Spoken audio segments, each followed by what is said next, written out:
നമസ്കാരം, സ്പീഡ് ന്യൂസിലേക്ക് സ്വാഗതം.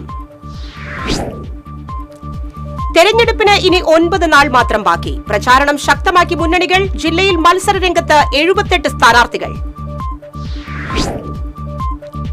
കേച്ചേരി പന്നിത്തടത്ത് യുവാവ് ബൈക്കിൽ നിന്ന് വീണ് മരിച്ച നിലയിൽ. കളക്ടറേറ്റിലെ റവന്യൂ വകുപ്പ് സീനിയർ ക്ലർക്ക് അന്തിക്കാട് സ്വദേശി വിജിത്താണ് മരിച്ചത്. കോടികളുടെ തട്ടിപ്പ് നടന്ന പ്രവാസി ഗ്രൂപ്പ് ഓഫ് കമ്പനിയുടെ കോർപ്പറേറ്റ് ഓഫീസിൽ ക്രൈംബ്രാഞ്ച് പരിശോധന. ചാവക്കാടുള്ള ഓഫീസിലാണ് പരിശോധന. ആറട്ടുപുഴ പൂരം ഉപചാരം ചൊല്ലി പിരിഞ്ഞു. തൃപ്രയാർ ക്ഷേത്രത്തിൽ ഉത്രം വിളക്ക് ആഘോഷിക്കുന്നു. പതിറ്റാണ്ടുകൾ പഴക്കമുള്ള പഴഞ്ഞി അടയ്ക്ക മാർക്കറ്റിന്റെ പ്രവർത്തനം നിലച്ചു. പുതിയ മാർക്കറ്റ് ഉടൻ ആരംഭിക്കുമെന്ന് വ്യാപാരികൾ.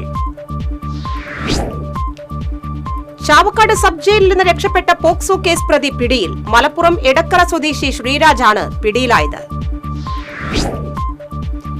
കൊടുങ്ങല്ലൂർ കാവു തീണ്ടലിനിടെ അനുമതിയില്ലാതെ ഡോക്യുമെന്ററി ചിത്രീകരിക്കുകയും ദൃശ്യങ്ങൾ സാമൂഹിക മാധ്യമങ്ങൾ വഴി പ്രചരിപ്പിച്ച് സ്പർദ്ധയുണ്ടാക്കാൻ ശ്രമിച്ചതുമായി ബന്ധപ്പെട്ട കേസിൽ 4 പേർ പിടിയിൽ. സംവിധായകനും അഭിനേതാക്കളും ഉൾപ്പെടെയുള്ളവരാണ് പിടിയിലായത്. കൊടുങ്ങല്ലൂരിൽ മുൻ വൈരാഗ്യത്തെ തുടർന്ന് യുവാവിനെ ആക്രമിച്ചതായി പരാതി. സംഭവവുമായി ബന്ധപ്പെട്ട് മേത്തല സ്വദേശി ഗോകുലിനെതിരെ കൊടുങ്ങല്ലൂർ പോലീസ് കേസെടുത്തു. പിരിഞ്ഞിടത്ത്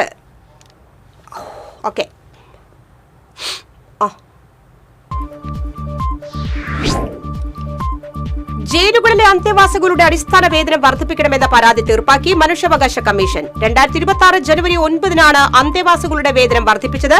ഈ സാഹചര്യത്തിലാണ് കമ്മീഷൻ കേസ് തീർപ്പാക്കിയത്. ഗുരുവായൂർ ക്ഷേത്രത്തിൽ പുതിയ മേൽശാന്തി ഇന്നു മുതൽ. പാലക്കാട് ചെർപ്പുളശ്ശേരി തെക്കുപറമ്പത്ത് മന ശ്രീനിലയത്തിൽ നാരായണൻ നമ്പൂതിരിയാണ് പുതിയ മേൽശാന്തി. ഗുരുവായൂരിൽ വാഹനമിടിച്ച് പരിക്കേറ്റ മുള്ളൻ പന്നിക്ക് നാട്ടുകാർ രക്ഷകരായി. തൈക്കാട് മില്ലുംപടിയിലാണ് മുള്ളൻ പന്നിയെ വാഹനമിടിച്ചത്. പ്രാഥമിക ചികിത്സ നൽകിയ ശേഷം എരുമപ്പെട്ടി ഫോറസ്റ്റിന് കൈമാറി. തൃശൂർ വെസ്റ്റ് ഉപജില്ല അധ്യയന വർഷം നടത്തിയ കായികമേള വിജയികൾക്കുള്ള ഓവറോൾ ട്രോഫികൾ വിതരണം ചെയ്തു. ട്രോഫികളുടെ വിതരണ ഉദ്ഘാടനം വിദ്യാഭ്യാസ ഉപഡയറക്ടർ PM ബാലകൃഷ്ണൻ നിർവഹിച്ചു. കുന്നംകുളം നിയമസഭാ മണ്ഡലം UDF സ്ഥാനാർത്ഥി PT അജയ്മോഹൻ എരുമപ്പെട്ടി പഞ്ചായത്തിൽ പര്യടനം നടത്തി. മങ്ങാട് സെന്ററിൽ നിന്ന് ആരംഭിച്ച വാഹന പര്യടനം മഹിളാ കോൺഗ്രസ് സംസ്ഥാന സെക്രട്ടറി സ്വപ്ന രാമചന്ദ്രൻ ഉദ്ഘാടനം ചെയ്തു. ഫാദർ ജോസ് ഫ്രാങ്കിന്റെ നവതി സ്വീകരണം അതിരൂപത വികാരി ജനറൽ മോൺസിഞ്ഞോർ ജോസ് കോനിക്കര കുരീച്ചുറയിൽ ഉദ്ഘാടനം ചെയ്തു. ഡയറക്ടർ ഫാദർ ജിയോ ചിരിയങ്കണ്ടത്ത് അധ്യക്ഷത വഹിച്ചു. ഗുരുവായൂർ ക്ഷേത്രത്തിൽ ശുദ്ധികലശ ചടങ്ങുകൾ വ്യാഴം വെള്ളി ദിവസങ്ങളിൽ നടക്കും. ഗുരുവായൂരപ്പനും ഉപദേവന്മാർക്കുമാണ് ശുദ്ധികലശം നടക്കുക. യുദ്ധം ഇടവേളയില്ലാതെ തുടരുന്ന സാഹചര്യത്തിൽ ഗൾഫ് മേഖല ആശങ്കയിൽ. UAE-യിൽ ഇന്ധനവില വർദ്ധിപ്പിച്ചു. പ്രായപൂർത്തിയാകാത്ത ആൺകുട്ടിയെ ലൈംഗികമായി പീഡിപ്പിച്ച കേസിൽ ആനപ്പാപ്പാനെ ശിക്ഷിച്ചു. അക്കിക്കാവ് രാരുവളപ്പിൽ നിഷാദിനെയാണ് കുന്നംകുളം പോക്സോ കോടതി ശിക്ഷിച്ചത്. 33 വർഷം തടവും 85,000 രൂപ പിഴയടയ്ക്കാനും കോടതി വിധിച്ചു. ചാവക്കാട് സ്വദേശിനിയുടെ മരണത്തിന്റെ മറവിൽ അക്യുപങ്ചർ മേഖലയെ പ്രതിക്കൂട്ടിലാക്കാനുള്ള ശ്രമങ്ങൾ അപലപനീയമാണെന്ന് ഇന്ത്യൻ അക്യുപങ്ചർ പ്രാക്ടീഷണേഴ്സ് അസോസിയേഷൻ. ചികിത്സകർക്കെതിരെയുള്ള കേസുകൾ പിൻവലിക്കണമെന്ന് സംഘടന. പാഞ്ഞാൾ തലപ്പള്ളി